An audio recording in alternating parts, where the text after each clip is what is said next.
Pues muy bien. Pues muy buenos días.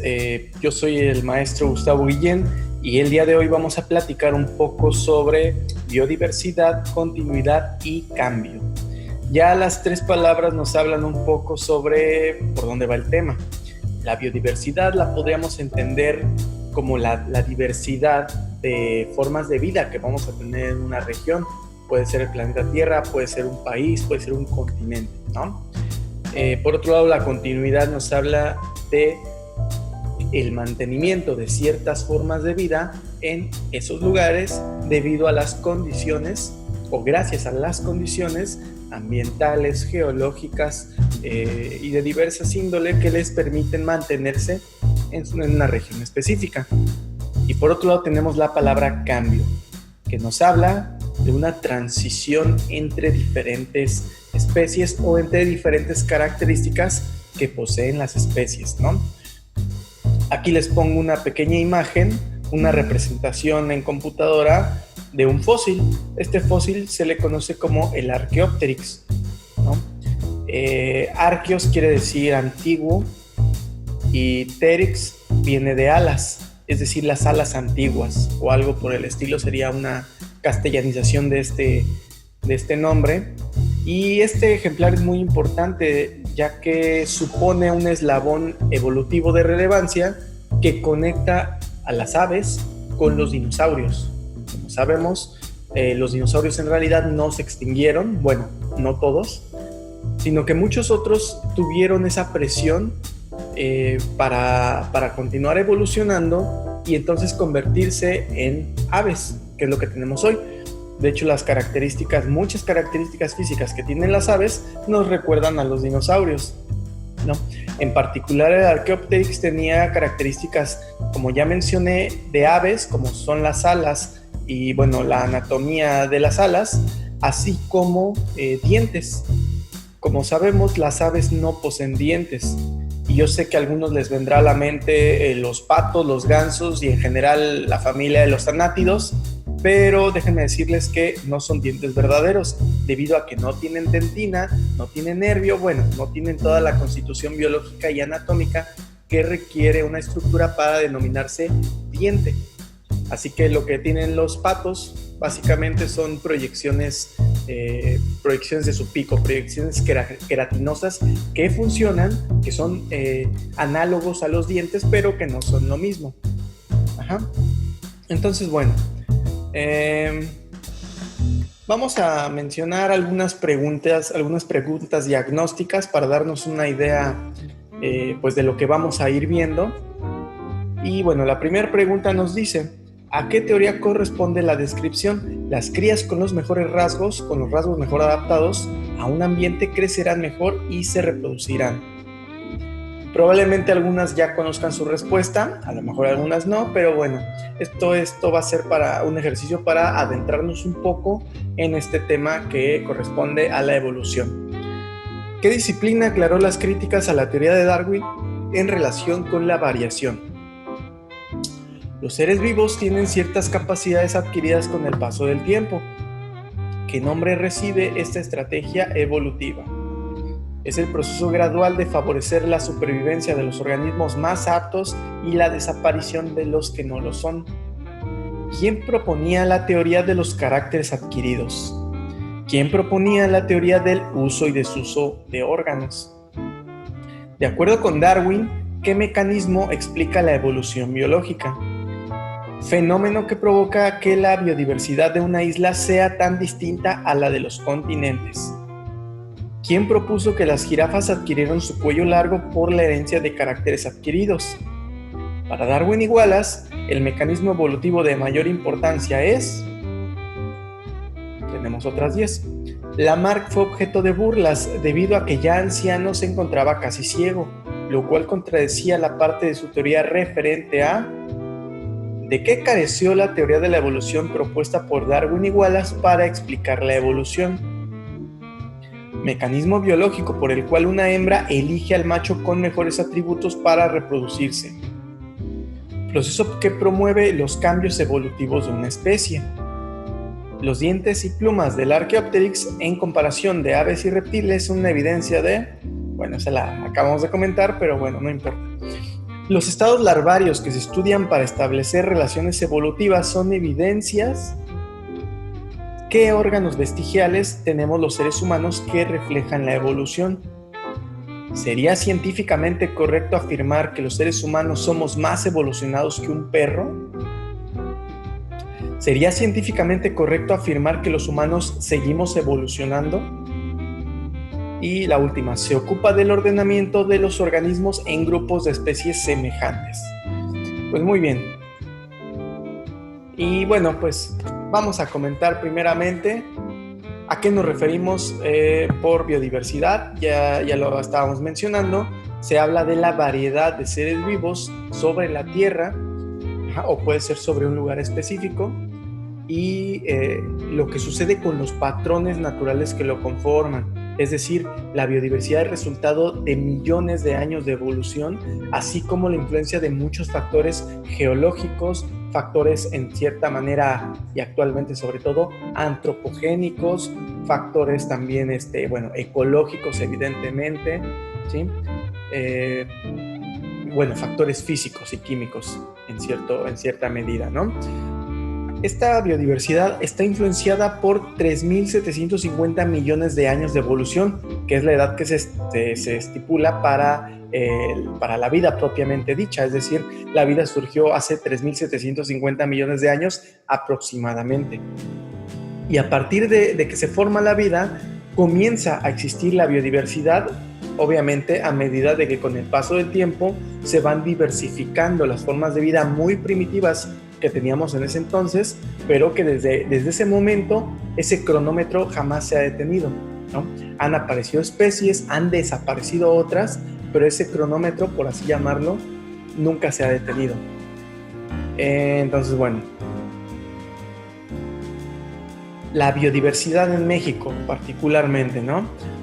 ¿Qué tenemos en México? Sabemos, y el que es cliché y es parte de un meme en Facebook, México es un país mega diverso. Sí, eso todo el mundo lo sabe, o por lo menos todos los que vivimos en México lo sabemos, ¿no? Pero bueno, ¿qué hace a México megadiverso? Para empezar, casi el 70% de la biodiversidad de plantas y animales en el mundo se encuentra en México, ¿no? Si consideramos la territorialidad que tiene México, es decir, el tamaño geográfico que tiene México, es pequeño en comparación a la biodiversidad enorme y abundante que posee. Somos afortunados los mexicanos por el hecho de tener tanta riqueza en términos de biodiversidad. Y bueno, no solo en eso, pero es lo que nos corresponde ahorita hablar. Es quinto lugar entre los 17 países megadiversos que se consideran ante la UNESCO, ¿sí? Esto de los países megadiversos, si ustedes lo googlean, seguramente encontrarán que hay algunos rankings que abarcan 6, 12 o 17 países. Esto se debe a que se han ido actualizando estos censos o estos conteos. Y bueno, en el más actual se consideran 17 países megadiversos, entre ellos pues México obviamente. De hecho, México estuvo desde los primeros 6 que se consideraron. Así que siempre se ha considerado megadiverso México. Y bueno, tiene el quinto lugar. Más del 45% de las especies de anfibios y reptiles son endémicas. ¿Qué quiere decir endémico? Recordemos que endémico es exclusivo de una región.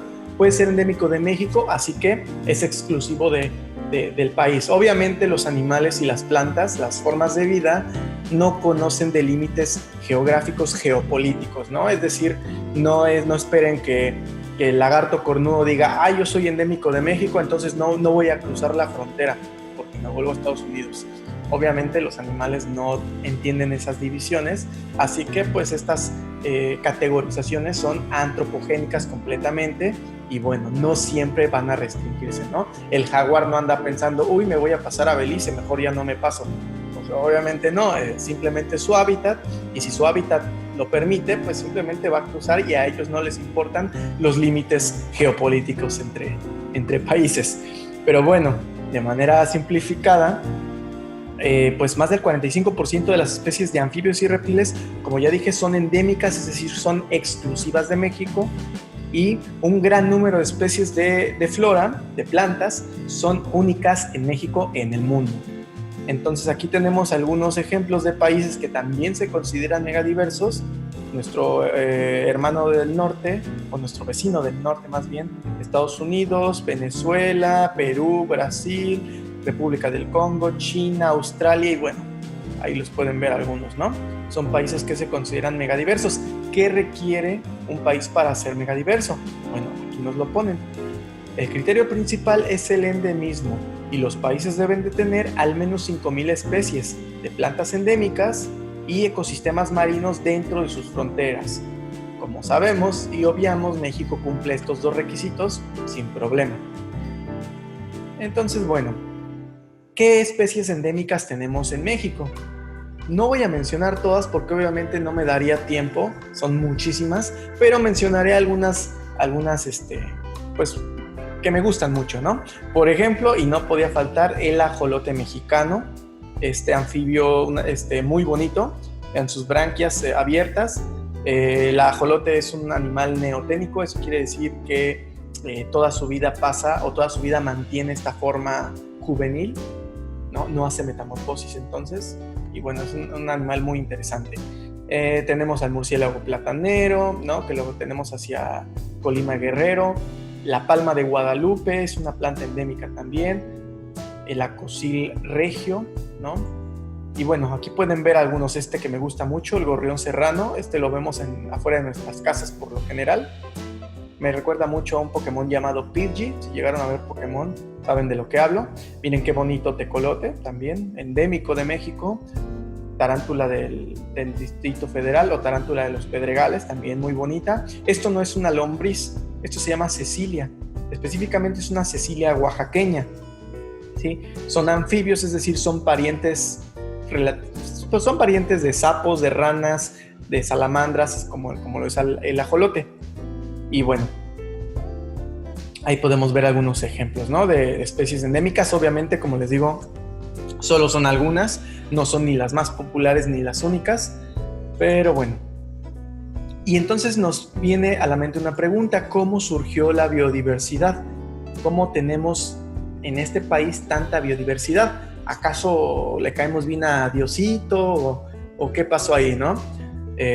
Bueno, lo que sucede es de que la biodiversidad, como ya mencioné, es resultado de millones de años de evolución que van interactuando y siendo influenciados con diferentes factores que, como ya mencioné, son geológicos, factores ecológicos. A partir de la presencia del Homo sapiens también se convierten en factores antropogénicos, es decir, el ser humano también tiene una influencia en la biodiversidad, para bien o para mal. Desafortunadamente, en la mayoría de las ocasiones es para mal, pero bueno, esa influencia es innegable.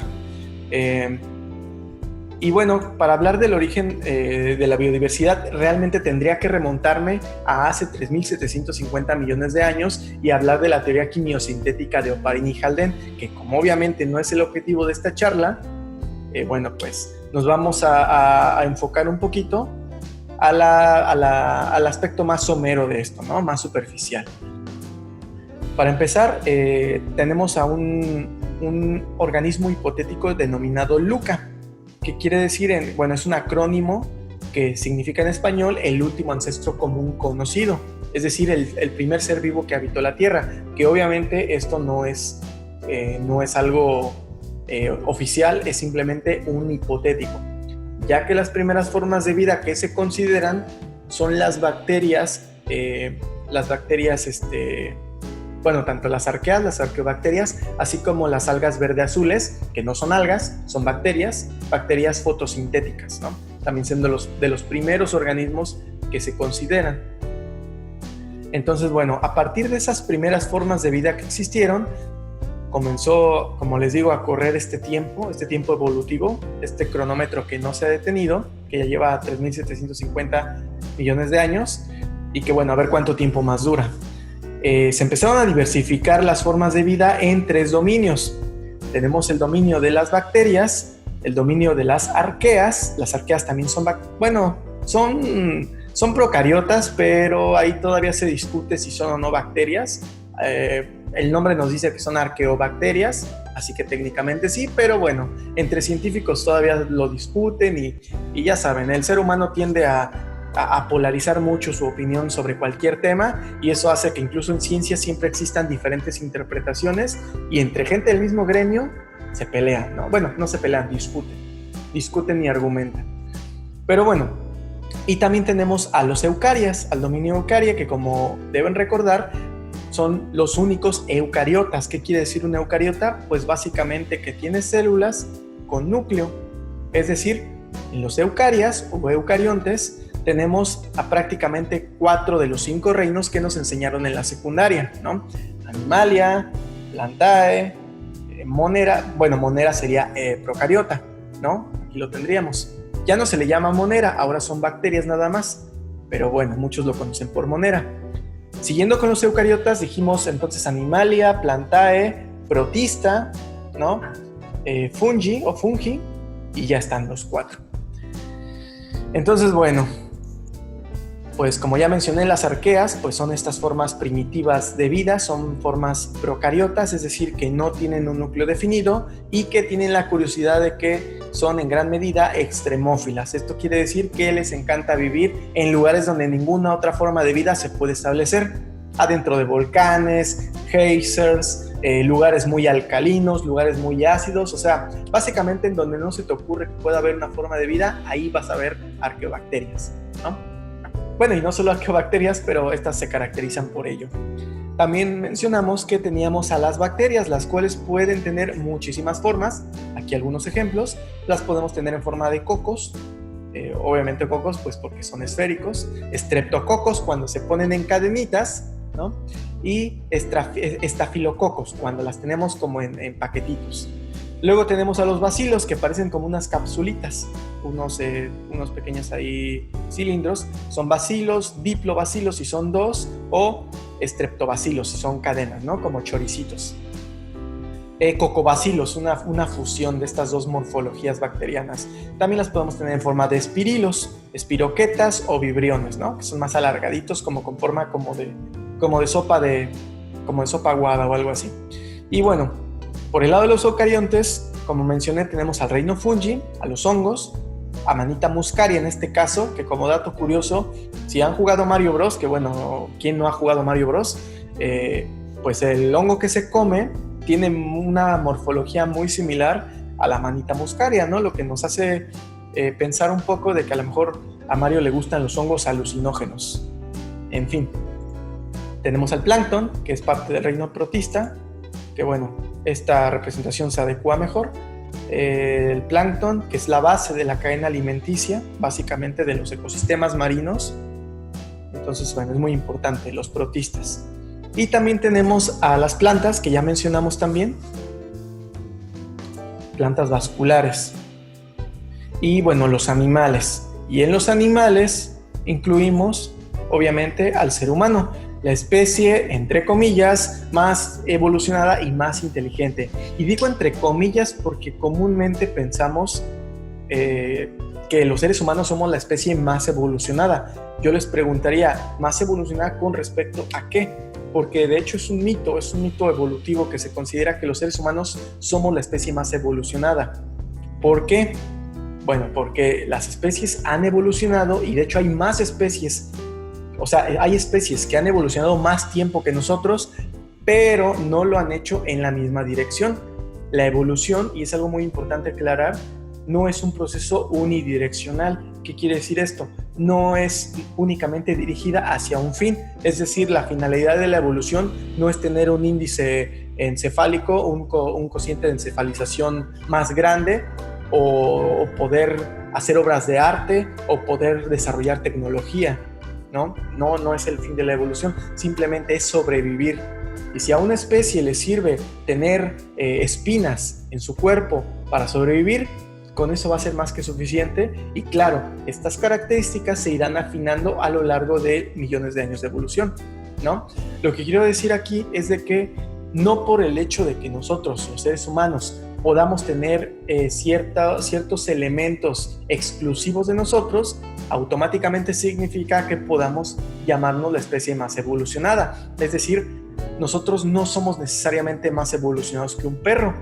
De hecho, si nos remontamos a la filogenia, pues tenemos una historia de vida evolutiva muy similar. La diferencia es que los perros han evolucionado en otra dirección. Es decir, ellos nos superan en muchos aspectos. Tienen un mejor olfato, ¿no? Son más rápidos, tienen elementos para cazar, cosa que nosotros no tenemos. Y dirán, bueno, pero nosotros tenemos tecnología. Bueno, sí, pero como les digo, a las formas de vida y a la naturaleza lo que le importa es que sobrevivan las especies. Bueno, a los genes específicamente. Que sobrevivan. No les importa necesariamente que puedan ser más listos o que puedan ser más guapos, ¿no? Entonces, la evolución no es algo unidireccional. Muchas especies nos superan en muchos otros aspectos. Ya puede ser en visión, ya puede ser en oído, ya puede ser en fuerza física, etc. Pero bueno, cuando hablamos de evolución, obviamente tenemos que mencionar a algunos de los personajes más importantes en este tema. Uno de los principales precursores en hablar de la evolución abiertamente y sin que te quemara la iglesia o te sometiera a alguno de los castigos de la nada Santa Inquisición es Lamarck, Jean-Baptiste Lamarck, un naturalista francés de comienzos del siglo XVIII, en donde él nos proponía, de hecho ya siglo XIX, en donde él nos proponía hablar de la evolución desde su perspectiva muy, muy particular, resumida en 3 aspectos. El automejoramiento, que básicamente nos decía que la evolución era resultado de una voluntad, ¿no? Es decir, que las especies podían evolucionar y modificar las propiedades de su ser a partir de la propia voluntad y de la propia necesidad. Me hubiera gustado que Lamarck tuviera la razón en esto. Desafortunadamente, este argumento no convenció a la comunidad científica en siglo XIX y seguramente no lo hubiera hecho ahorita, dado que pues no era una argumentación sólida. Recordemos que la ciencia se basa en evidencias, en teorías, y ojo aquí, la teoría no es lo mismo que una hipótesis, pero ahorita platicamos de esto, y en hechos. Entonces Lamarck no supo muy bien argumentar su tesis o su teoría, más bien, y no fue aceptada esta parte del automejoramiento. Las especies no pueden evolucionar por voluntad. A mí me gustaría que sí, pero no es así. Uso y desuso de órganos. ¿A qué se refería Lamarck con esto? Bueno, él argumentaba que, por ejemplo, en el caso de las jirafas, que prácticamente fue su especie favorita para ejemplificar su teoría, él nos comentaba que los animales y las formas de vida desarrollaban más cierta estructura cuando la utilizaban en mayor proporción, y por el contrario, cuando dejaban de utilizar alguna estructura, esta por el desuso se iba atrofiando hasta que desaparecía. Es decir, si yo utilizo algo, va a crecer más y se va a desarrollar más. Si yo no lo utilizo, se va a atrofiar. Esto tiene cierta lógica y de hecho muchas personas pensarían que podría ser cierto, y les voy a poner un ejemplo. Imagínense que yo me meto al gym, yo todo escueto, me pongo en el gym, me pongo a levantar pesas, me pongo a hacer barras, me pongo incluso a meterme esteroides y otros anabólicos, y me voy a poner musculoso, ¿no? Evidentemente. Así que yo podría argumentar, pues sí, yo lo usé más mi músculo, por lo tanto creció más. Pues parece lógico, ¿no? Parece lógico, pero si lo pensamos en otro sentido, como por ejemplo, una persona que come mucha azúcar, ¿no? Cuando nosotros consumimos azúcar, producimos una hormona llamada insulina en nuestras células betapancreáticas, es decir, el páncreas, no en el hígado, como por ahí comentó un meme de Facebook de una telenovela. Pero entonces nuestro páncreas produce insulina. A medida que consumimos más azúcar, nuestro páncreas produce más insulina, ¿sí? ¿Qué pasa cuando consumes demasiado azúcar? Oh, sorpresa, tienes diabetes. Y entonces la diabetes no debería de existir si esta hipótesis de Lamarck fuera cierta, ¿no? Si realmente lo que usamos más se desarrolla más, pues entonces las personas que consumen mucho azúcar tendrían que tener un páncreas hipertrofiado y superpotente, que produjera cantidades industriales de insulina para poder metabolizar toda esa glucosa. Y no, la realidad es que no funciona así. Otro ejemplo muy común, y que de hecho le valió el bullying a Lamarck en sus últimos años de vida, fue la visión. Nosotros, a medida de que utilizamos la visión, los ojos, obviamente estos tienen un desgaste. que con el paso de los años se va haciendo más evidente hasta el punto en que necesitamos utilizar lentes o alguna otra herramienta que nos ayuda a ver bien, ¿no?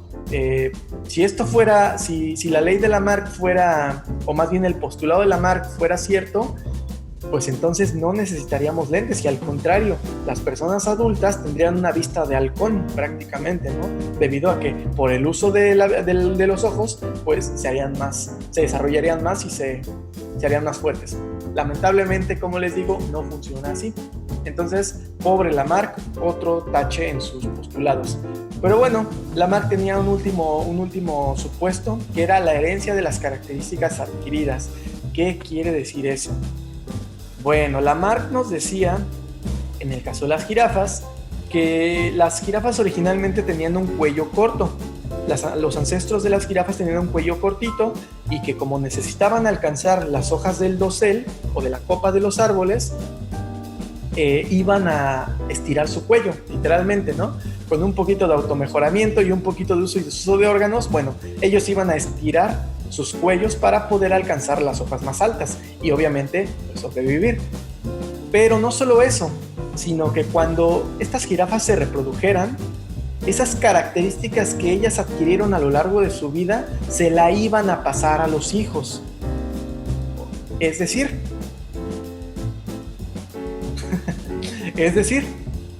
llevándolo al contexto humano, que si yo me pongo en el gym y me pongo como Arnold Schwarzenegger en sus años mozos y luego me consigo una mujer también con cuerpo de fisicoculturista, pues teóricamente nuestro bebé también tendría que nacer súper fuerte, ¿no? Con mucho músculo.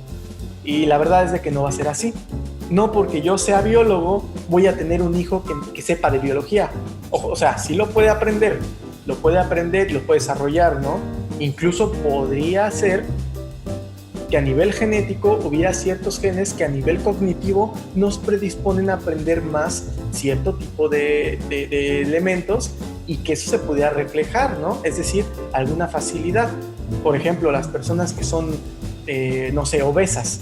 Una persona que es obesa, pero que es obesa porque también en parte tiene una deficiencia de ciertas enzimas para metabolizar los lípidos, y esa condición bioquímica que posee, que viene condicionada por genes obviamente, se la pasa a sus hijos. Y entonces sus hijos también tienen esta deficiencia metabólica que también va a hacer que les cueste metabolizar los lípidos por la carencia de ciertas enzimas, ¿no? En ese sentido, hablaríamos de que la obesidad podría ser, en cierta manera, heredable. Pero también podría ser que la persona simplemente es obesa porque no le gusta hacer ejercicio y le gusta comer basura. Bueno, no literalmente, sino un montón de azúcar y grasas, ¿no? Si sus hijos aprenden estos hábitos, ellos también serán obesos, pero no por una influencia genética, ¿no? En este sentido, pues Lamarck se equivocó, no porque una persona musculosa con una pareja musculosa, que sean musculosos, van a tener un hijo musculoso. Claro, si este niño nace como cualquier otro y se pone a hacer ejercicio se pone musculoso, será otra cosa, pero no es algo heredable. Si yo tengo tatuajes, no le voy a pasar los tatuajes a mis hijos nada más porque sean mis hijos, ¿no? Porque es una característica adquirida a lo largo del tiempo. Entonces, pues tercer tache para Lamarck y pues básicamente quedó fuera de la teoría de la evolución, ¿no? Es decir, ante la comunidad científica se le dejó de considerar como una hipótesis válida. Pero Lamarck es importante porque fue el pionero en hablar de la evolución abiertamente y, como les digo, sin padecer los castigos de la nada Santa Inquisición. Además de que Lamarck fue el primero en bajar al ser humano de su pedestal y ponerlo a nivel de las demás formas de vida. Recordemos que para esos tiempos, estamos hablando de finales del siglo XVII, principio del siglo XVIII, finales del siglo XVII, del siglo XVIII y principio del siglo XIX, entonces todavía la iglesia tenía como que cierto recelo, ¿no? Acababa de perder el poder relativamente y todavía tenía como cierto recelo ante los temas científicos. Entonces nadie se podía atrever a hablar de evolución, un tema tan controversial que contradecía a las escrituras, ¿no? A las escrituras bíblicas. Entonces nadie podía aventarse a hablar tan abiertamente de eso y Lamarck fue el pionero de eso. no solo eso, sino que Lamarck, como les digo, fue el primero que dijo, el ser humano no es más que la naturaleza, y lo bajó y lo puso al nivel de los demás. Fue el primero que dijo, el ser humano es un animal. Entonces se le valora mucho a Lamarck por eso.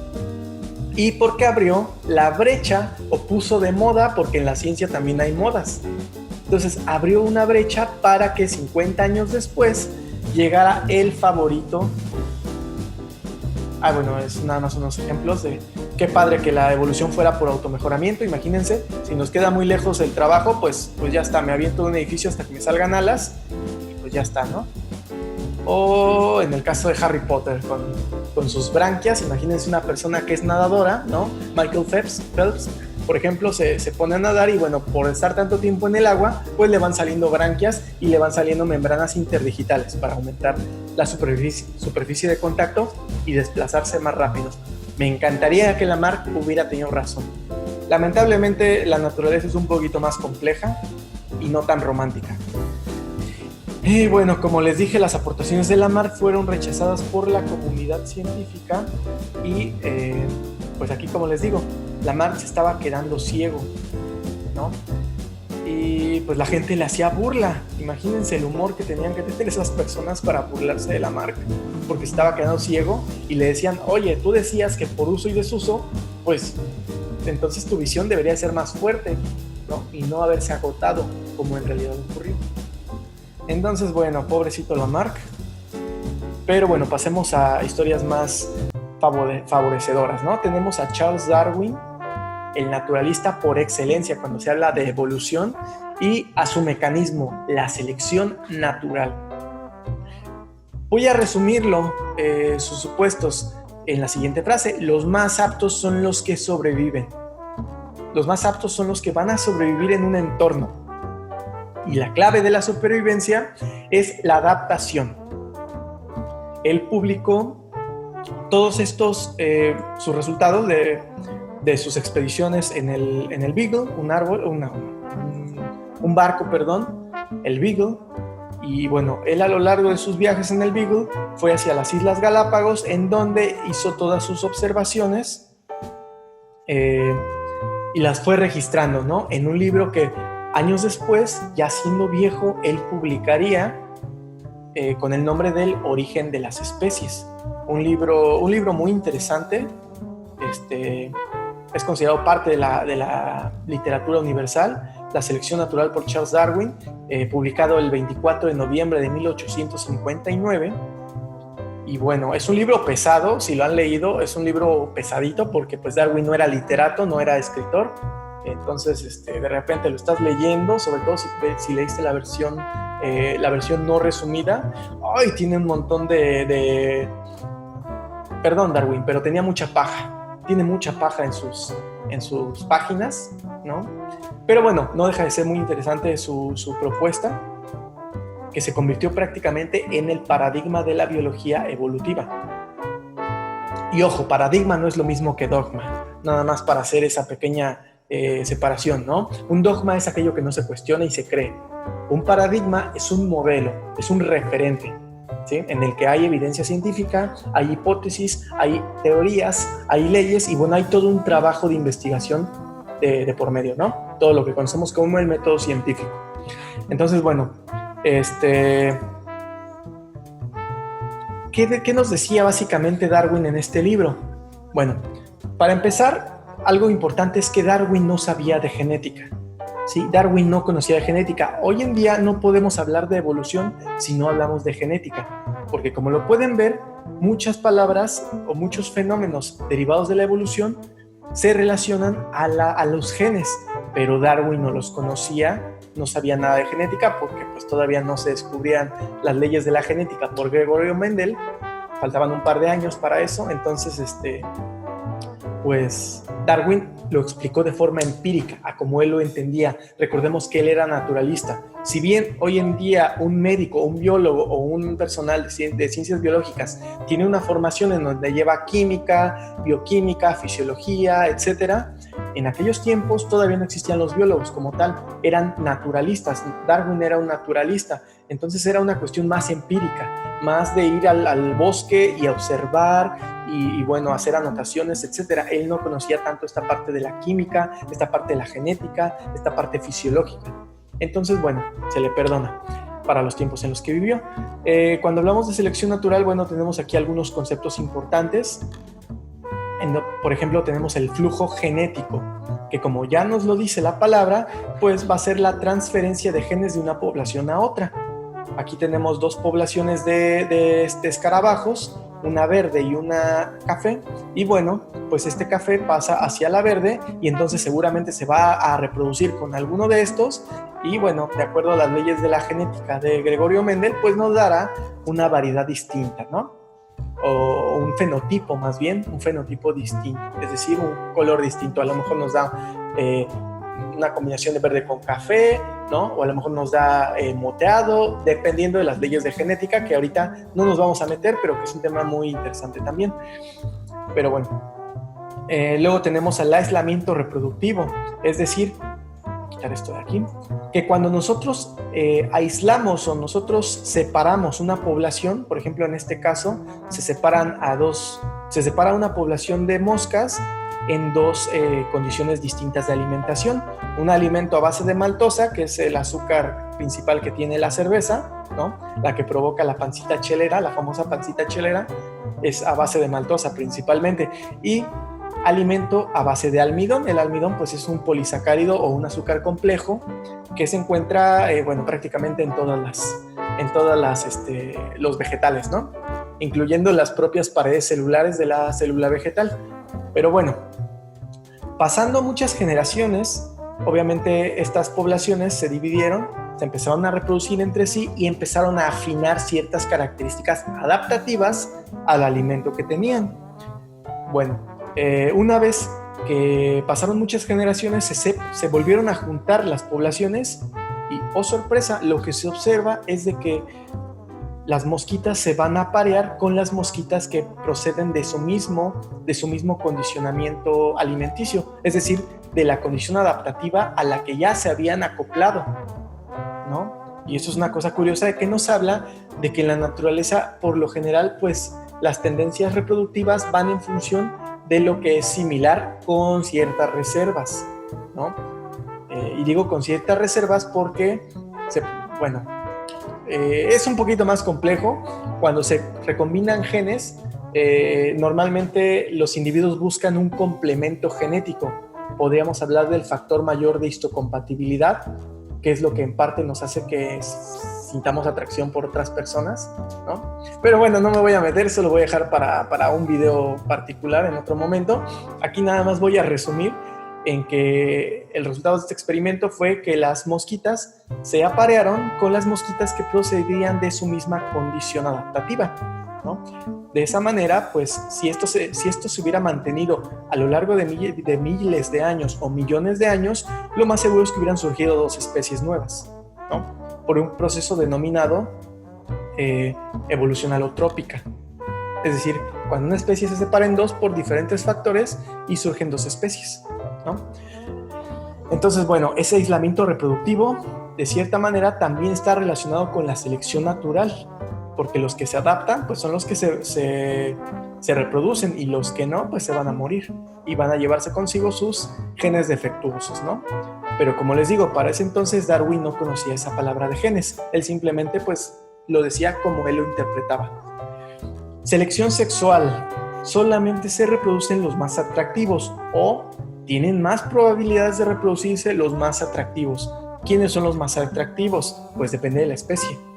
Apelando al meme que nos hacen a los biólogos en Facebook, depende de la especie. ¿Por qué? Bueno, pues porque no es lo mismo el hablar de los gorilas, en donde el criterio de supervivencia principal es la fuerza, la agresividad y el tamaño, ¿no? Es decir, el más fuerte, el más agresivo es el que manda, es el que se establece como un macho alfa y el que tiene a los otros machos subordinados a su servicio, entre comillas, y las hembras a su disposición también, entre comillas, ¿no? Entonces, en el caso de los gorilas es la fuerza bruta y la agresividad, pero, por ejemplo, en el caso de los pavos reales, Pues no lo es otro completamente distinto. En este caso, pues hablamos de lo bonito, de qué tan bonita, qué tan espléndida, qué tan colorida es la cola del pavo real. Y bueno, pues ella, pues el pavo real macho le enseña la cola a la hembra y le dice, hey, mírame, pues soy muy bonito, vamos a parearnos, ¿no? Si la hembra decide que es un buen candidato, ¿y cómo lo decide ella? Observa la cola, los colores, qué tan vivos están, qué tan cuidada está la cola, qué tan bonito, qué tan saludable se ve el animal. Y eso indirectamente le dice a la hembra que es un macho sano, viable para tener hijos. Es una manera que no es muy alejada de lo que hacemos los seres humanos, pero ya lo platicaremos en otro momento. Tenemos otro concepto importante, la deriva genética, ¿no? Entendemos por deriva, pues algo que se va expandiendo, que se va perdiendo. Y entonces la deriva genética precisamente se refiere a eso, cómo se pierden los genes. Como les dije, la naturaleza es menos romántica de lo que nos gustaría pensar. Y bueno, la deriva genética se refiere al cambio en las frecuencias de los genes en una población debido al azar.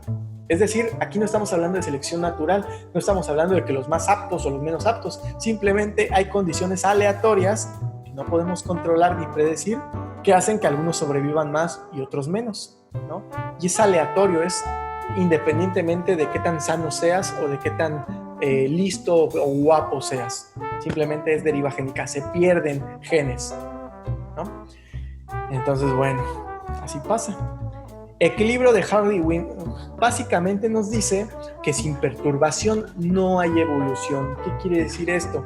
Bueno, que de acuerdo a ese principio, los ecosistemas y las poblaciones mantienen un equilibrio genético hasta que alguna perturbación externa o de algún tipo altere este equilibrio genético y por lo tanto se vean forzados algunos individuos a desaparecer y otros a evolucionar, en pocas palabras. Y ojo, esto de la evolución no crean que es como en Pokémon, ¿no? De que, ay, quiero evolucionar y ya está, me salen más plumas o me sale un nuevo color, sino es a lo largo de selección natural, es decir, en un entorno hay condiciones y aquí lo voy a ejemplificar con esta imagen. Tenemos un bosque hipotético. En ese bosque tenemos dos tipos de polillas, unas de color oscuro, otras de color blanco, ¿sí? ¿Cuáles van a ser las mejores adaptadas?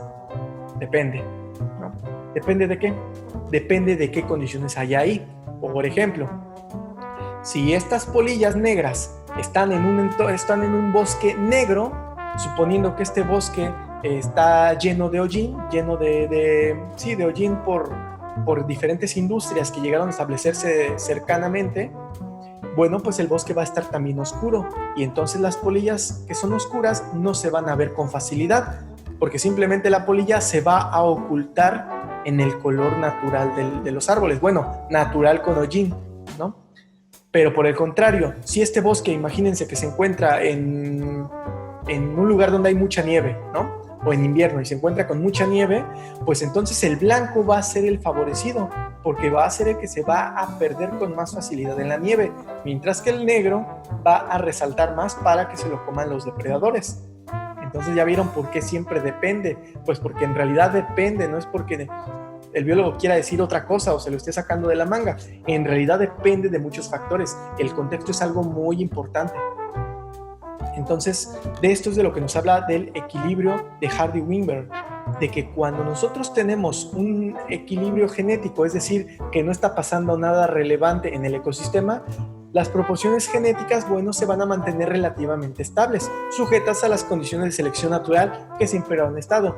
Pero una vez que ocurra algún tipo de perturbación o algún cambio que altere este equilibrio genético, bueno, se van a empezar a desaparecer algunos genes y otros van a empezar a diversificarse, porque va a haber una necesidad, por así decirlo. Es decir, en este caso las polillas negras van a empezar a desaparecer cuando caiga nieve, porque se las van a empezar a comer.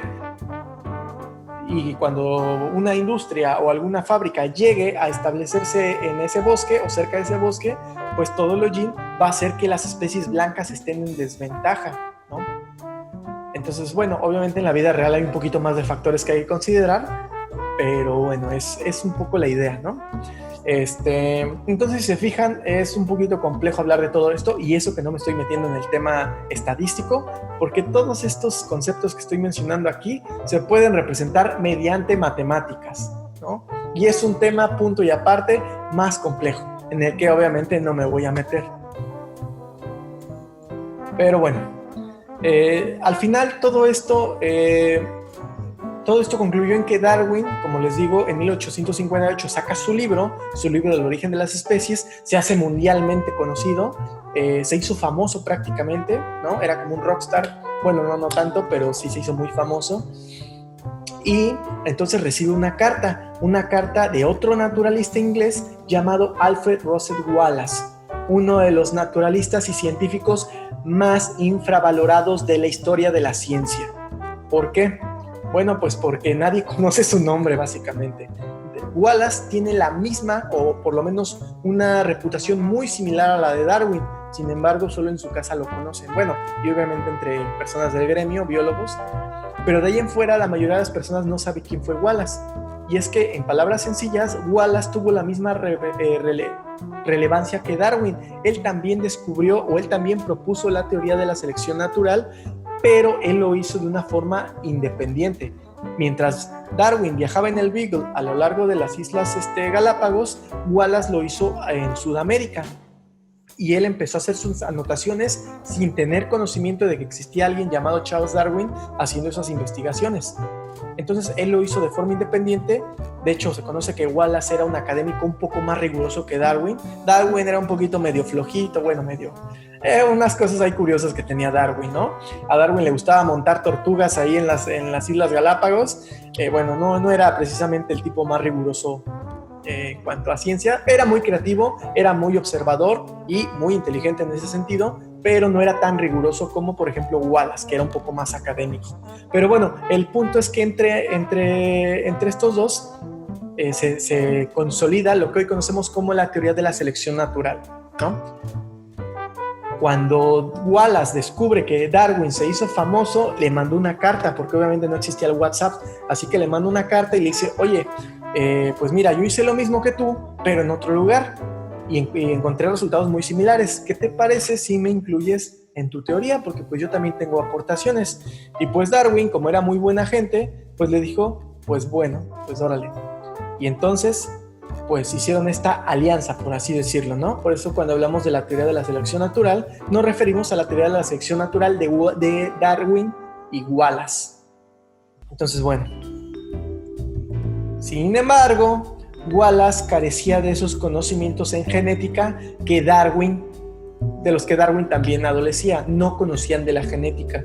Y no era que fueran ignorantes o que fueran burros, sino que simplemente para esos tiempos todavía Gregorio Mendel no había hecho públicos sus resultados. Entonces era muy limitado el conocimiento de la genética. De hecho, no se conocían. Entonces, bueno, pues obviamente cuando ellos querían explicar las variaciones de la selección natural, no tenía cómo explicarlo. Simplemente no sabían cómo. Entonces, bueno, pues eso le valió muchas críticas a ambos, ¿no? Muchas burlas. Bueno, no burlas, nadie lo sabía en realidad. Y bueno, pues aquí Mendel, pues como les digo, todavía no publicaba sus resultados. En fin. Pasando los años, Mendel publica sus resultados, que por cierto, cuando Mendel publica sus resultados, unos años después, pues prácticamente nadie les puso atención, no se consideraron relevantes, no sé. Recordemos que para esos tiempos todavía se pensaba que los seres humanos veníamos de homúnculos. ¿Se acuerdan de la palabrita que se hizo famosa hace un par de años, los homúnculos? Bueno, se hizo famosa no hace un par de años, en realidad venía siendo famosa desde antes, desde los tiempos de la alquimia prácticamente. Entonces todavía en esos tiempos se creía que la gente venía de homúnculos, de pequeñas personitas que salían de tus espermatozoides. O sea que cada espermatozoide no era un gameto, sino que era una pequeña personita que tenía que llegar a una incubadora que estaba dentro del útero de la mujer y que ahí se incubaba, ¿no? Entonces, bueno, era lo que se creía. Entonces, afortunadamente, llegó el desarrollo de la genética, llegó Gregorio Mendel con sus leyes de la de la herencia, ¿no? Y todos estos conocimientos se fueron apilando y fueron enriqueciendo la teoría de la selección natural de Charles Darwin hasta tener lo que hoy conocemos como la teoría sintética de la evolución, o también conocido como neodarwinismo. El neodarwinismo básicamente toma lo mejor de cada una de los postulados, es decir, toma como columna vertebral a la selección natural o darwinismo, ¿sí? Los más aptos sobreviven. Y también, de cierta manera, miren, Lamarck se sigue mencionando por algo. O sea, Lamarck no estaba del todo errado en sus ideas. En lo que estaba errado era en la forma de argumentar y de proponer sus ideas. Pero hoy en día, y de hecho las neurociencias nos hablan mucho de ello, se está conociendo que Lamarck no estaba tan errado en todo lo que decía. Que de hecho, en particular caso del cerebro, hay ciertas estructuras o ciertos procesos que se optimizan cuando los utilizamos más. Seguramente conocen, o bueno, si no lo conocen se los platico, un concepto en neurociencias denominado plasticidad cerebral. Eso quiere decir básicamente que el cerebro es un órgano plástico que se puede acoplar y se puede moldear en función de las condiciones del entorno. Es decir, algo similar a la epigenética o relacionado con la epigenética, en donde dependiendo de lo que nosotros hagamos o dependiendo de las condiciones ambientales de nuestro entorno, el cerebro va a tener un desarrollo distinto, ¿no?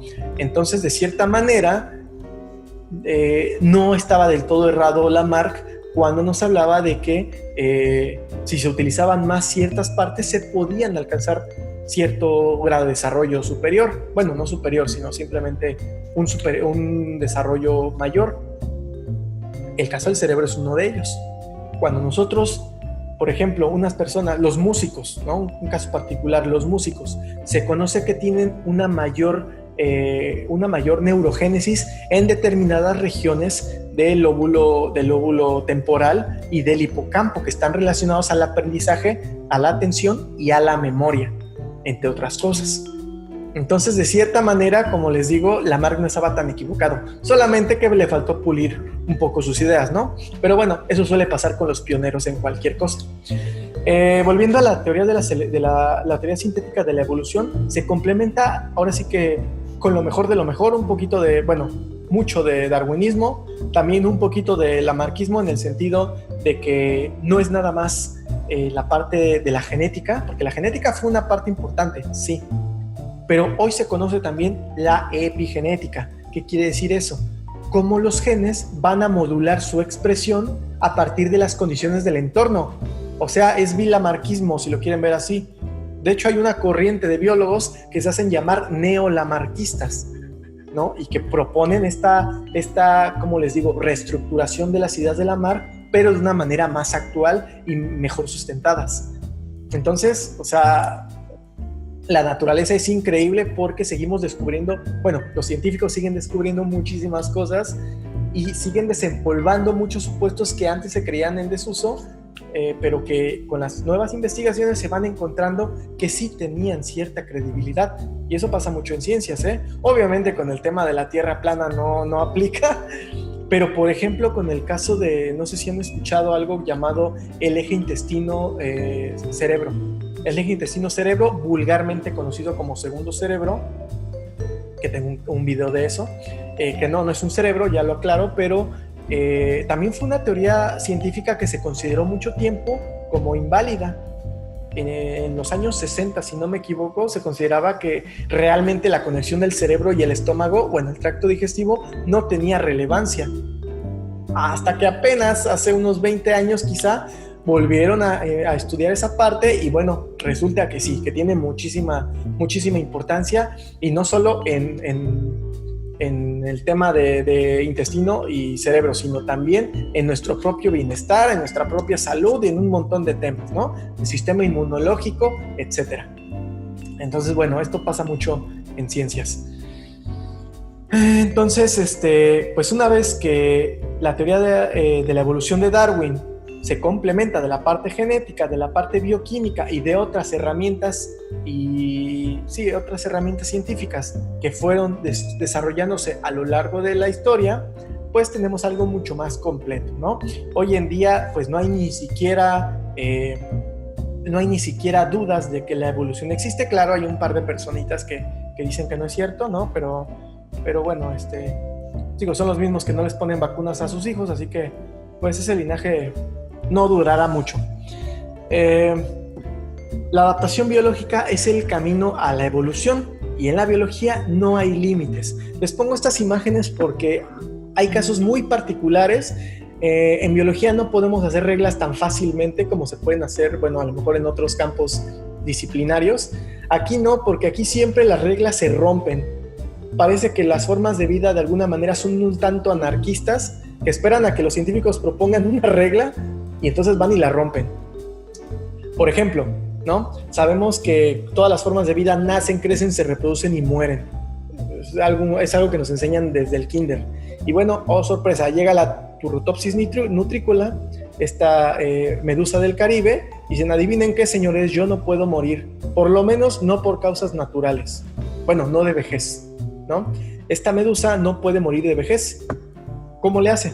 Bueno, hagan de cuenta que la medusa cumple su ciclo de vida natural, ¿no? Es un pólipo, luego se vuelve de forma adulta, y en lugar de morir, una vez que se reprodujo, como lo diría el ciclo de la vida, vuelve a convertirse en pólipo, vuelve a su etapa juvenil. Es decir, es como si una persona se vuelve adulta, luego se vuelve anciano y en lugar de morirse, se empieza a ser joven otra vez y luego empieza a replicar el ciclo y así sucesivamente. En laboratorio las han tenido y han observado este fenómeno hasta decenas de veces. O sea que no se ve que esta medusa pueda morir de forma, bueno, de vejez. Obviamente si viene una tortuga y se la come o le contamina su hábitat o cualquier otra cosa, pues sí se va a morir como cualquier otra forma de vida, pero es bastante curioso que no pueda morir de anciana, ¿no? Los ornitorrincos son un caso también muy particular, porque los ornitorrincos son mamíferos, ¿no? Son mamíferos pues porque tienen pelo y porque tienen glándulas mamarias, que de hecho es lo que define un mamífero.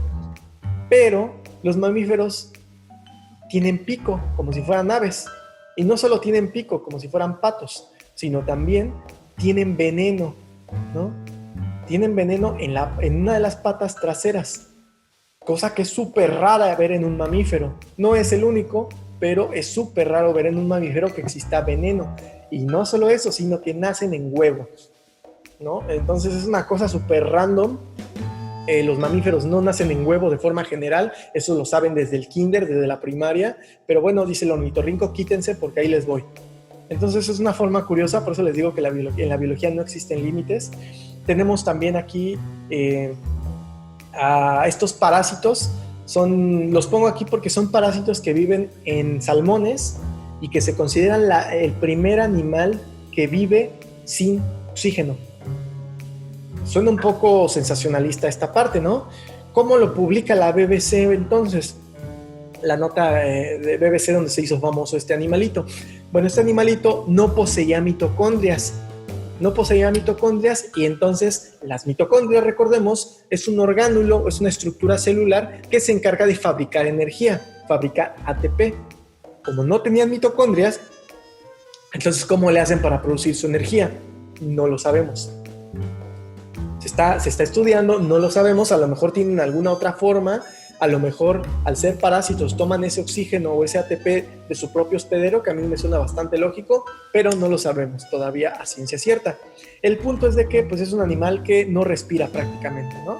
Una cosa súper rara, pero bueno, pues pasa. Este animal de aquí se le conoce vulgarmente como unicornio de mar. El unicornio de mar, que es un animal colonial, y bueno, pues me pareció muy interesante también ponérselos porque, bueno, estoy seguro que muchos no lo habían visto. No sé por qué le llaman unicornio de mar, yo no le veo forma de unicornio, pero bueno, así le llaman vulgarmente. A los unicornios de mar también se asocian con los narvales, que son parientes de las ballenas, son cetáceos que tienen un cuerno, pero bueno, así es la gente, ¿no? Le pone simplemente nombres. Un dragoncito azul, que obviamente no es un dragón, es un nudibranquio, muy bonito por cierto, y bueno, algunos otros, por ejemplo aquí les pongo un koala. un koala está tomando agua. ¿Cuál es lo relevante aquí? Está tomando agua del piso. Los koalas son animales que no toman agua en toda su vida. ¿Por qué no? ¿No la necesitan? Sí, sí la necesitan, pero ellos la adquieren a partir de su alimentación de bambú. Entonces ellos no toman agua porque consumen el agua a partir del bambú. Entonces, ¿qué hace este amiguito? Tomando agua del piso, agua sucia seguramente. Bueno, pues es resultado del cambio climático, de la deforestación y básicamente de toda la actividad antropogénica de los seres humanos, ¿no? Para que vean que los seres humanos sí impactamos en la biodiversidad de una manera o de otra. Entonces, bueno, es una lástima. Y aquí este animalito de aquí es una rata del desierto, y la rata del desierto tiene una peculiaridad, que es que tampoco toma agua, pero ella tiene una forma distinta de hidratarse. Tiene un sistema de enfriamiento en su nariz. Entonces, cuando el proceso natural de la respiración hace que nosotros exhalemos dióxido de carbono y agua en estado gaseoso, el ratoncito no lo hace completamente porque su sistema de enfriamiento hace que el agua en estado gaseoso que va a salir expulsada se enfríe tanto que se condense. Y entonces, como se condensa, pues se vuelve líquida y se queda en ella misma, ¿no? Es una manera de ahorrar agua, básicamente. Y eso le viene muy bien considerando que vive en un desierto, ¿no? ¿De dónde toma agua? Bueno, pues adquiere el agua principalmente de los frutos de los que se alimenta. Entonces, bueno, son formas de adaptación que están relacionadas con la evolución, ¿no? Son estrategias evolutivas que toman las formas de vida para ser los mejores en su entorno. Si se fijan, los seres humanos no podemos hacer nada de esto que les acabo de mencionar. Este aquí no lo había mencionado. Este es un pepino de mar. Los pepinos de mar, al igual que muchos otros invertebrados, pueden eviscerar sus intestinos. Es decir, cuando un depredador se los quiere comer, ellos literalmente vomitan sus tripas, ¿no? Dicho en palabras muy coloquiales. Vomitan sus tripas, o bueno, evisceran para que no suene tan grotesco, y de esa manera pueden escapar, mientras el depredador se alimenta de las entrañas. No se mueren porque ellos van regenerando sus intestinos. Aparte, su sistema anatómico es un poco distinto al de nosotros, entonces digamos que pueden sobrevivir un rato sin esa porción de vísceras que expulsan, y las vuelven a regenerar. Entonces, bueno, son estrategias que tienen, ¿no? Esta estrategia se parece mucho a la que tienen algunas lagartijas de soltar su cola, igual para poder tener más probabilidades de supervivencia. Entonces, de eso se trata, de sobrevivir, adaptarse y evolucionar, ¿no? Muy bien. Esto nos lleva a la teoría de la evolución aplicada en los Homo sapiens. Vulgarmente vemos esta imagen en muchos lugares con pequeñas variantes, ¿no? Normalmente nos hacen pensar que la evolución es un proceso, y digo, nos hacen pensar porque es algo que se vende en la cultura popular, o sea, hay hasta playeras de estas imágenes, y está padre como cultura popular, pero en realidad es incorrecto. Es incorrecto porque la evolución no tiene un sentido lineal, como ya lo había dicho. No es algo unidireccional, es decir, no va solo en vertical la evolución, sino que puede tener diferentes ramificaciones o diferentes divergencias. Y entonces los seres humanos no procedemos como tal del mono, porque de hecho es una falacia decir que los seres humanos procedemos del mono. ¿Cuál es lo correcto entonces? Bueno, pues esta diapositiva nos ayuda a ilustrarnos un poquito mejor. Los seres humanos, los Homo sapiens, procedemos de un linaje de primates del que también surgieron muchos otros, pero que ya están extintos. Pero también muchos otros primates siguen actualmente compartiendo el entorno con nosotros, ¿no? Es decir, no es que yo haya sido un chimpancé o un gorila, o mi abuelo haya sido un orangután, más bien ellos son primos lejanos de nosotros, por así decirlo, ¿no? Y digo primos lejanos en el sentido filogenético. Si no recuerdan qué es la filogenia, pues es básicamente la manera de organizar, la manera de relacionar, de establecer conexiones evolutivas entre diferentes formas de vida. Ajá. Entonces, los seres humanos no procedemos de una escala lineal, sino procedemos, de un ancestro en común que también tuvimos con otros primates, pero que todos ellos fueron desapareciendo. ¿no? Es nada más para aclarar esa parte. Después haré un video especialmente de este tema, porque es un tema muy interesante, pero bueno, por el momento así lo dejaríamos. Y entonces, mucha gente, como les digo, son negacionistas de la evolución. La evolución es solo una teoría, dicen por ahí, ¿no? Bueno, ¿cuál es la diferencia entre una teoría y una hipótesis? Porque a lo mejor en otros campos de conocimiento se pueden utilizar como lo mismo, pero en ciencia no. En ciencia sí está muy delimitado cuál es una hipótesis y cuál es una teoría. Una hipótesis es una idea, ¿sí? Es una idea que no ha pasado todavía el filtro del método científico. Es decir, recuerden que el método científico es un conjunto de pasos, ¿no? Resumido, es un conjunto de pasos en el que vamos a llegar a una verdad científica.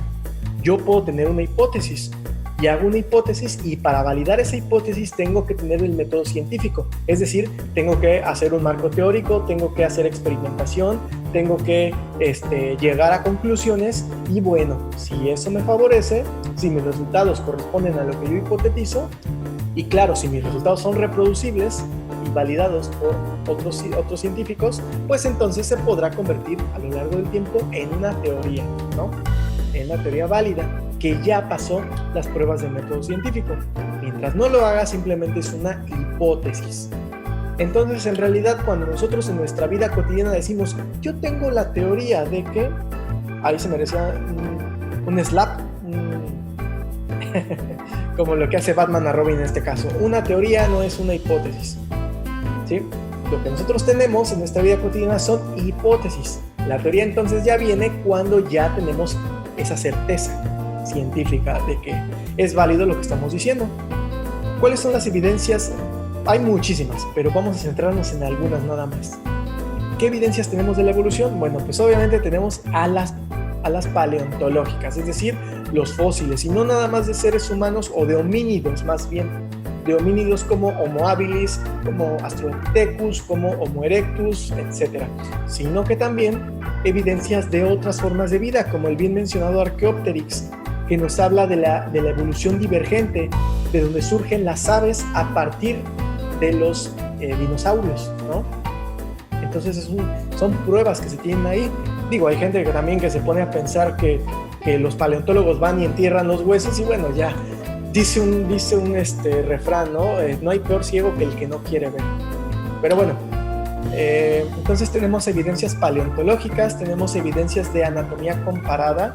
Aquí es donde vienen los órganos homólogos y análogos. Aquí les pongo un ejemplo en el caso de las extremidades de vertebrados. Tenemos a los seres humanos, al gato, a la ballena y al murciélago. Prácticamente tenemos los mismos huesos. La diferencia es el tamaño de desarrollo y para qué lo utilizamos. Los seres humanos utilizamos nuestras falanges o nuestros dedos pues para teclear en la computadora, pues para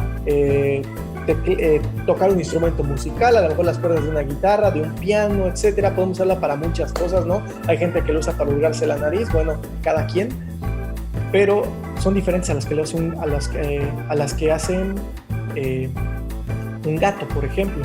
Un gato utiliza sus falanges pues principalmente para cazar, ¿no? Bueno, sus garras específicamente, que están en sus falanges, en sus dedos, pero también lo pueden utilizar pues para amasar, ¿no? Cuando están contentos te amasan. Entonces, bueno, lo hacen de formas distintas al final. Una ballena igual tiene las falanges similares, pero modificadas. A ella le sirve pues para tener una aleta más hidrodinámica que le permita desplazarse en el agua, ¿no? Pero al final, si se fijan, tienen huesos muy similares, digo, obviamente con longitudes distintas, pero son muy similares en términos embriológicos y filogenéticos, y bueno, pasa lo mismo para un murciélago, ¿no? Entonces, hay pruebas anatómicas, hay pruebas en términos genéticos, el ADN. Aquí tenemos unas pequeñas gráficas en donde nos ponen el parentesco de ADN que tenemos en común. ¿Por qué esto es importante? Se preguntarán algunos. Bueno, se los voy a poner de forma muy resumida. Imaginemos Imaginemos que los seres vivos somos pasteles. Somos pasteles, somos donas, somos postres de diferentes tipos, ¿sí? Somos postres. El ADN sería nuestra receta de cocina.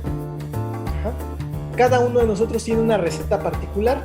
Unos llevan más azúcar, otros llevan menos azúcar. A lo mejor uno lleva vainilla, otro no. Uno lleva más vainilla, otros lleva más harina o lleva más levadura, etc.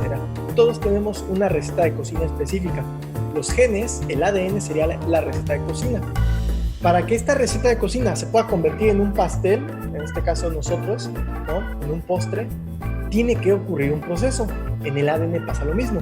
Se tiene que transcribir a ARN y luego se tiene que traducir a proteínas. Entonces las proteínas ya serían como los ingredientes propiamente dichos, ¿no? Ya sería la harina, ya sería la harina del, ¿qué más dije? El azúcar y todo esto. Y bueno, se van a combinar en diferentes proporciones y nos van a dar lo que tenemos nosotros. Que usando mi analogía, pues diríamos que somos postres, ¿no? Pero, bueno, ya en la vida real, pues funciona algo muy similar. El ADN tiene información que se transcribe a ARN y que luego se traduce a proteínas y que esas proteínas van a formar estructuras en nuestro cuerpo y básicamente van a formar la maquinaria celular y fisiológica para que seamos como somos. Entonces, obviamente es importante qué tan genéticamente cercanos somos los seres humanos, como por ejemplo con un chimpancé, superior al 90%. Bueno, aquí lo ponen como 90%, pero si ustedes googlean un poquito más al respecto, encontrarán que tenemos una similitud de hasta el 98%. La especie que más se parece a un ser humano en términos genéticos,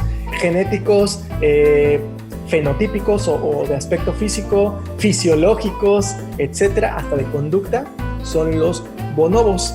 Los bonobos son una variedad de chimpancés, pero africanos. Curiosamente, el ser humano se conoce que se originó en África.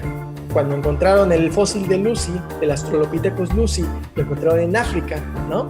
De donde son los bonobos. Digo, no estoy diciendo que nosotros hayamos salido de los bonobos, pero nos habla precisamente de un aspecto biogeográfico, filogenético y evolutivo que nos relacione, que nos agrupa de que venimos de un mismo árbol, ¿no? De un mismo, digamos, de un mismo grupo. Tenemos relaciones filogenéticas.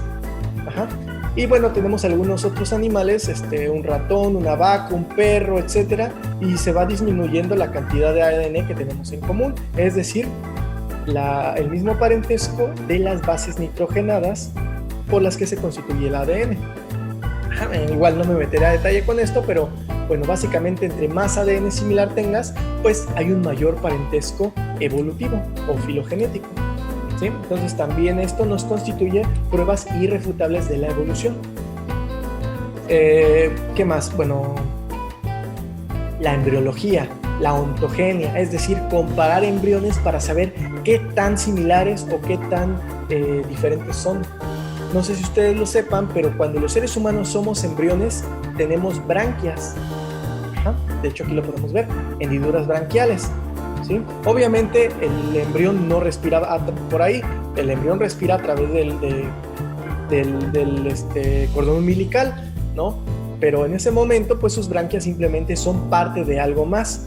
¿De qué? Se preguntarán ustedes. Bueno, pues de esto, del oído medio. Las branquias se pasan a ser estructura del oído. De hecho, algunas personas poseen todavía, ¿dónde está? Aquí está, el seno preauricular. El seno preauricular es este pequeño orificio que tienen aquí, que nos habla de, pues de que es un vestigio, es un órgano vestigial. Es decir, es una prueba evolutiva que tenemos los seres humanos de que pues tenemos branquias, pero que a nosotros no nos sirven y se convierten en parte del oído, ¿no? Así como también tenemos la placa semilunaris, que es un remanente o es un órgano vestigial del tercer párpado. Hay muchos animales, como por ejemplo los tiburones, que cuando van a cazar a su presa generan, o bueno, no generan, sino más bien les recubre el ojo una membrana especial, la membrana nictitante. Esa membrana nictitante que protege a la visión de los animales, los seres humanos no la tenemos, pero sí tenemos el remanente o el órgano vestigial, y pues aquí está, es este pequeño pedacito de carne ¿no? De tejido que se llama plica semilunaris. Entonces, bueno, son pruebas evolutivas que tenemos ahí cargando sobre nosotros mismos, ¿no? Obviamente no estoy poniendo todas, pero estoy poniendo algunas de las más curiosas que encontré. Tubérculo de Darwin, esta pequeña proyección que se tiene también en las orejas a modo de pico, pues fíjense. Y ojo, otra vez, no quiere decir que nosotros hayamos sido este primate, o que vengamos de este primate, o que sea nuestro antepasado. Lo que nos dice es de que ambos primates, porque eso sí, los seres humanos somos primates, procedemos de un mismo ancestro común que seguramente tuvo esta característica. Entonces, bueno, más pruebas que tenemos sobre nosotros. Piloerección. La piloerección, o cuando se nos pone la piel de gallina, es un remanente evolutivo. No sé si alguna vez han visto un gato cuando está enojado, cuando va a pelear, como le hace, se enoja, eriza su pelo, o los lobos también lo hacen. ¿Por qué lo erizan? Porque es una forma en la que parecen más grandes, parecen más amenazadores. Los seres humanos tenemos este remanente.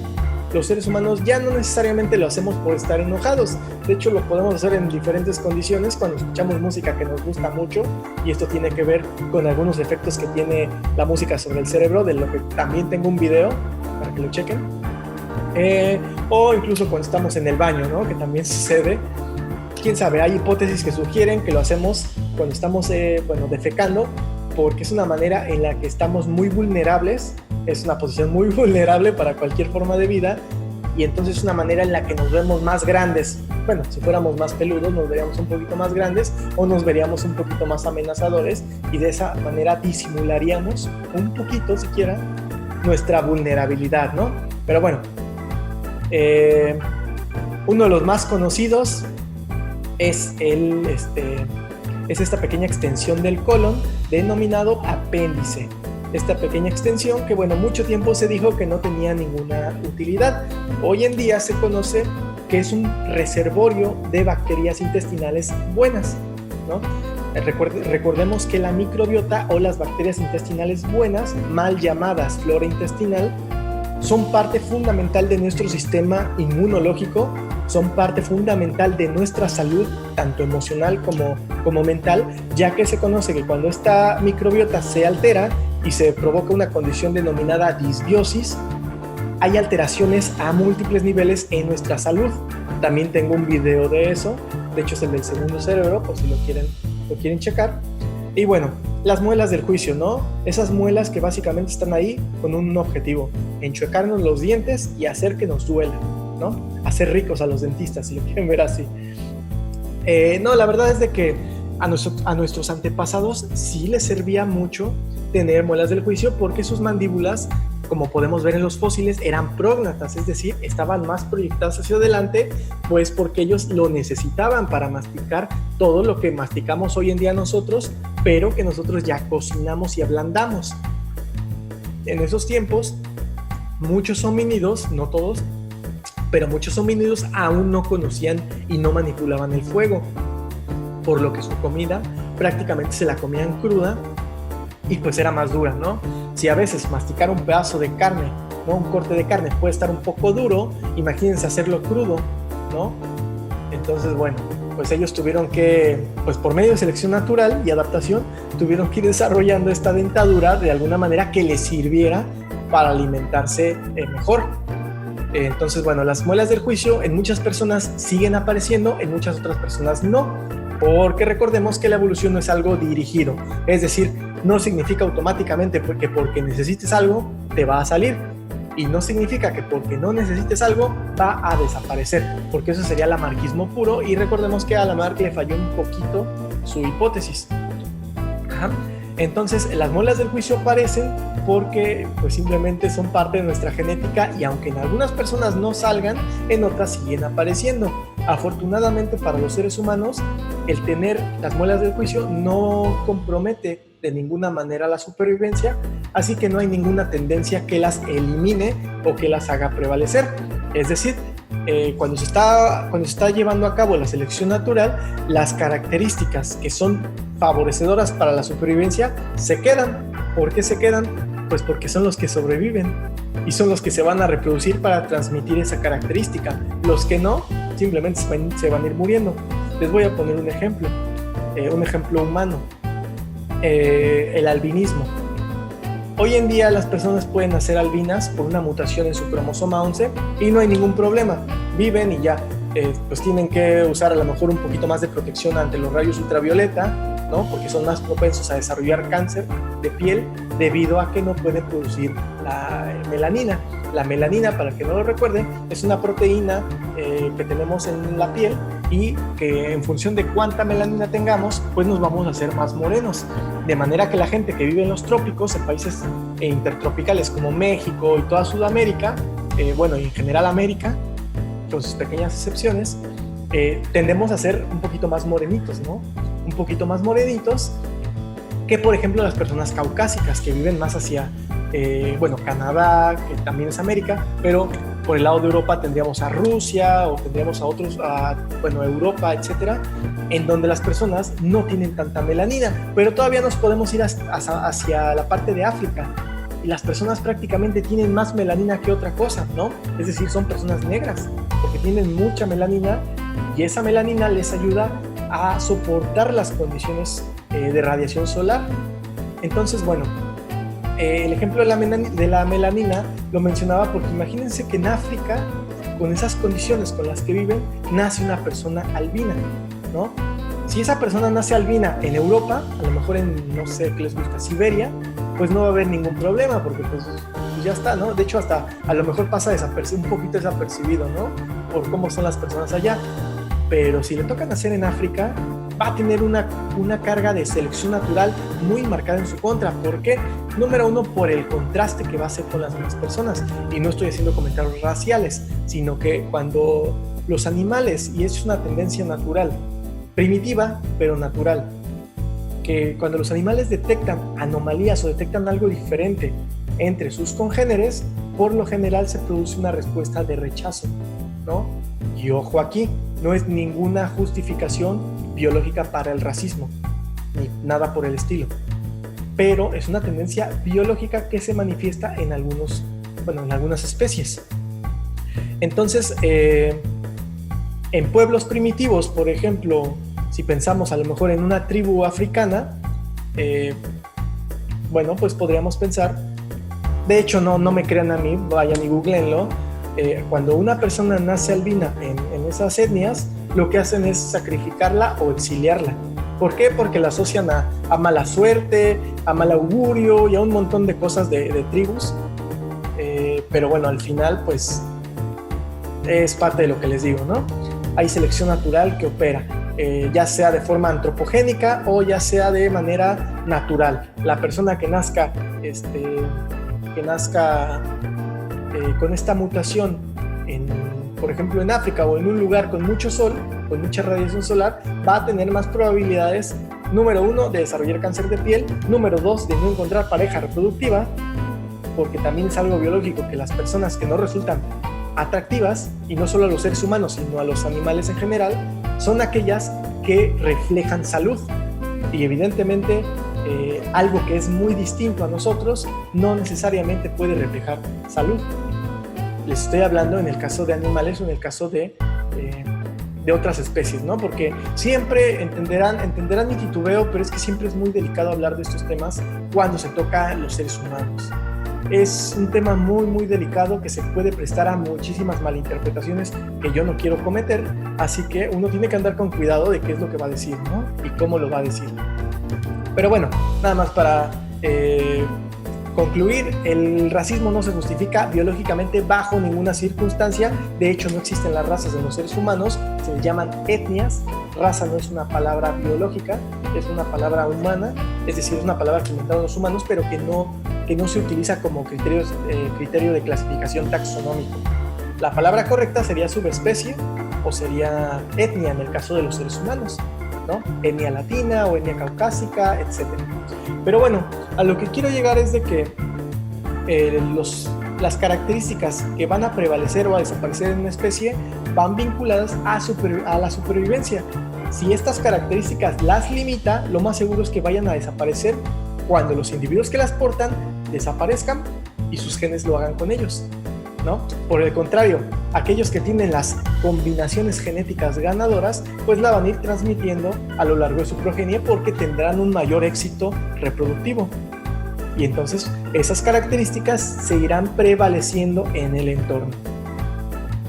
Entonces, bueno, es un poquito complejo todo esto, como se dan cuenta, pero bueno, creo que los temas esenciales, los temas importantes ya se han mencionado. Aquí por último voy a mencionar el coxis, que para quien no lo sepa, el coxis es una proyección de la columna vertebral que tenemos los seres humanos y que precede, voy a poner la imagen otra vez, de una cola. Los seres humanos, cuando estamos en el desarrollo embriológico, también tenemos una colita. Esa colita va disminuyendo su tamaño. En muchas formas de vida no disminuye y de hecho continúa, ¿no? Como por ejemplo otros mamíferos, como los leones, por ejemplo. Bueno, los cánidos o los félidos en general tienen colas. Los seres humanos no, y muchos primates no. Hay muchos primates que sí las conservan, pero otros no. Bueno, pues en los seres humanos y en aquellos primates que no tenemos cola, pues se forma el coxis, que es esta reducción de la cola o de la columna vertebral, ¿no? Y bueno, ahí se conserva. Hay personas que nacen con cola, pero son mutaciones, ¿no? Entonces, bueno, esto de hablar de evolución involucra genética, involucra epigenética, hasta involucra ecología, involucra un montón de disciplinas, paleontología, bioquímica, fisiología, biología de la reproducción, etcétera. Es un tema muy interesante, pero también pues requiere cierto tiempo, ¿no? Entenderlo. Vamos a repasar un poquito de las preguntas que vimos al principio de esta sesión. Y bueno, vamos a irla respondiendo para que ya no quede ninguna duda. La pregunta 1 dice: ¿a qué teoría corresponde la descripción? Las crías con los rasgos mejor adaptados a un ambiente crecerán mejor y se reproducirán. Pues aquí tenemos obviamente a la selección natural de Charles Darwin y Alfred Wallace, ¿no? Luego la siguiente: ¿qué disciplina aclaró las críticas a la teoría de Darwin en relación con la variación? Bueno, pues mencionamos que era la genética. La genética es la que aclaró todo lo que Darwin y Wallace no podían explicar. Entonces, bueno, se aclaró afortunadamente y pues ya está. Los seres vivos tienen ciertas capacidades adquiridas con el paso del tiempo. ¿Qué nombre recibe esta estrategia evolutiva? Bueno, pues recibe el nombre de adaptación. La adaptación es la clave y de hecho era la premisa con la que partía Charles Darwin, ¿no? Las especies que sobreviven no son las más fuertes, no son las más listas, no son las más guapas ni las más rápidas. Son las que se adaptan mejor al cambio. Son las que logran adaptarse. Entonces, bueno, eso es la supervivencia. De hecho, en los seres humanos, y aquí nos brincaríamos a otro tema también muy interesante, llamado darwinismo social, ¿no? Que podríamos dejar para otro momento, pero es un tema muy interesante si extrapolamos la teoría darwinista, neodarwinista, al entorno humano, al entorno del siglo XXI. ¿Esto sigue operando? Bueno, sí, pero ¿con qué modificaciones? Es un tema súper interesante, bueno, que dejaremos para otro momento. ¿Quién proponía la teoría de los caracteres adquiridos? Es decir, características que se adquirían a lo largo de la vida y que se pasaban a generaciones. Pues obviamente el buen Lamarck. Lamarck. ¿Quién proponía la teoría del uso y desuso de órganos? Lamarck otra vez. ¿Sí? De acuerdo con Darwin, ¿qué mecanismo explica la evolución biológica? Bueno, podríamos meter un montón, ¿no? Podríamos mencionar el más común, la selección natural, y lo podríamos desglosar y empezar a hablar de la deriva génica, del flujo génico, podríamos hablar del aislamiento reproductivo, podríamos hablar de la especiación, un montón de conceptos que, como les dije, no quise enfatizar demasiado, pero que bueno, que sí mencionamos, o por lo menos los más importantes, considero yo, para entender este tema. Pero bueno, básicamente podríamos resolver esta pregunta pues diciendo: sobreviven los más aptos de acuerdo a la selección natural, de acuerdo a las condiciones del entorno, que ya vimos que van a variar, ¿no? Principal acción que provoca que la biodiversidad de una isla sea tan distinta a la de los continentes. Esta propiamente no la mencionamos como tal, pero la podemos abordar desde la perspectiva que sí mencionamos: el aislamiento reproductivo. El aislamiento reproductivo, como recordarán, es aquel proceso en el que dos poblaciones de la misma especie van a quedar aisladas, no se van a poder reproducir entre sí. Entonces, ¿qué va a pasar? Pues que al igual que como en el ejemplo de las moscas que les puse, se van a empezar a reproducir entre ellos, porque es lo que hay, ¿no? Les decía yo a mis alumnos a manera de broma, imagínense alumnos que yo, a modo de ejemplo, que yo los encierro en el aula de clases, los secuestro de por vida, ¿no? Si somos 40 o no sé, 30 personas, por ejemplo, en el aula, ustedes van a quedar encerradas y para toda su vida. Van a tener agua, van a tener alimento y lo necesario para sobrevivir. ¿Qué va a pasar? ¿Qué voy a forzar ahí? Que se reproduzcan entre ustedes. Y entonces, la posa génica o la población de los genes, el equilibrio de los genes que se tengan ahí, va a ser distinto al que va a haber afuera, al que va a haber en el mundo real, bueno, en el mundo exterior. A lo largo de generaciones, a lo largo de miles o millones de años, suponiendo que dure tanto ese experimento, ¿no? Les decía yo, imagínense que un sucesor mío, después de millones de años de evolución, suponiendo que la especie humana aguante tanto y el planeta también lo haga, pero bueno, supongamos que sí pasa, y va y lo saca a todos ustedes. Las personas que van a nacer, que van a salir de ese experimento, que van a salir de esa aula, van a ser un poco distintas a las que va a haber afuera. ¿Por qué?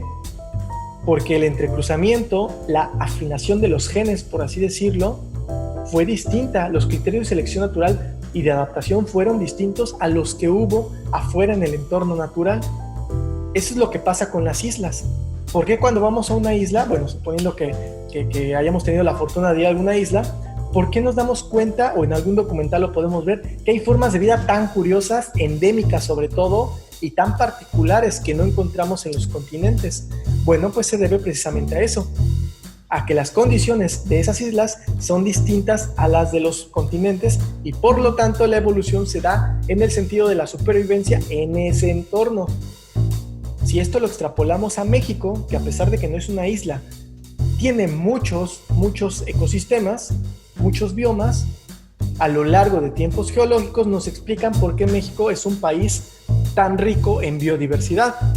Porque México, al igual que la isla, tiene condiciones muy particulares en cada una de las regiones que encontramos ahí. Es decir, en una cordillera son condiciones geológicas, geográficas, físicas y químicas distintas a las que vamos a tener en un arrecife de coral, a las que vamos a tener en un manglar, a las que vamos a tener en un río, a las que vamos a tener en una selva, en un bosque mesófilo de montaña. No sé si me explico. Van a ser condiciones distintas, por lo cual la selección natural que está operando ahí es distinta de las otras. Y por lo tanto, los ganadores de ese ecosistema, los que van a prevalecer en ese ecosistema, van a ser diferentes a los ganadores o los supervivientes de otros ecosistemas, ¿no? O sea que sí depende. La especie que sobrevive depende. ¿Es la que se adapta? Sí. ¿Adapta a qué? A las condiciones específicas del entorno, ¿no? Bueno, siguiente pregunta. Me quedé... Ok. ¿Quién propuso que las jirafas adquirieron su cuello largo por la herencia de caracteres adquiridos? Bueno, un poquito modificada de otra pregunta que ya mencioné, Lamarck. Para Darwin y Wallace, el mecanismo evolutivo de mayor importancia es la selección natural. Lamarck fue objeto de burlas debido a que ya anciano se encontraba casi ciego, lo cual contradecía la parte de su teoría referente a pues obviamente hablamos de la herencia de caracteres, al uso y desuso de órganos, ¿no? El uso y el desuso de órganos nos habla, recuerden, de que cuando utilizas algo se desarrolla más, pero no aplica necesariamente así. En el caso de la vista, en el caso del páncreas y en el caso de muchas otras estructuras de nuestro cuerpo no aplica así, más bien parece que es al contrario, entre más lo usas, más se va gastando, ¿no?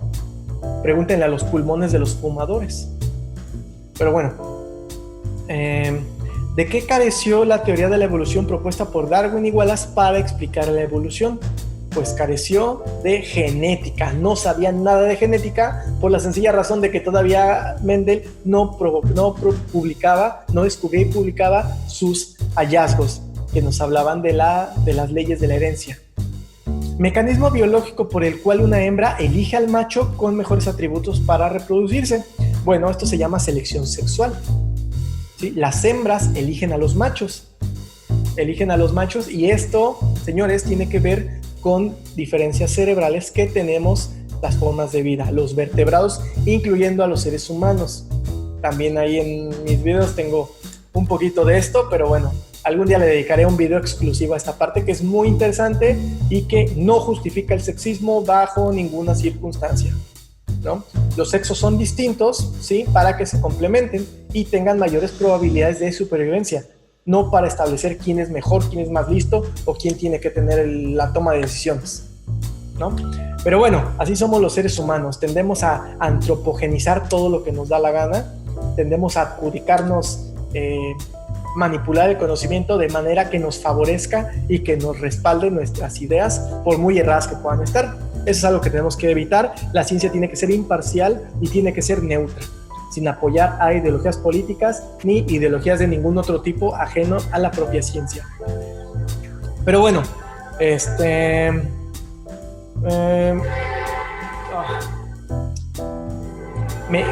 está pasando el tren, disculpen por eso. Ok, proceso que promueve los cambios evolutivos de una especie. Bueno, los cambios evolutivos de una especie se van a ver promovidos por las mutaciones. Esas mutaciones, que son alteraciones en el ADN, se van a ver favorecidas o se van a ver desfavorecidas dependiendo de la selección natural. Pero las mutaciones al azar son la palabra o las palabras clave cuando hablamos de evolución, ya en el siglo XXI, conociendo la teoría sintética de la evolución y bueno, todo lo que ya platicamos, ¿sí? Las mutaciones al azar son las que permiten y promueven la evolución y al mismo tiempo son las que promueven que desaparezcan los individuos que no son aptos.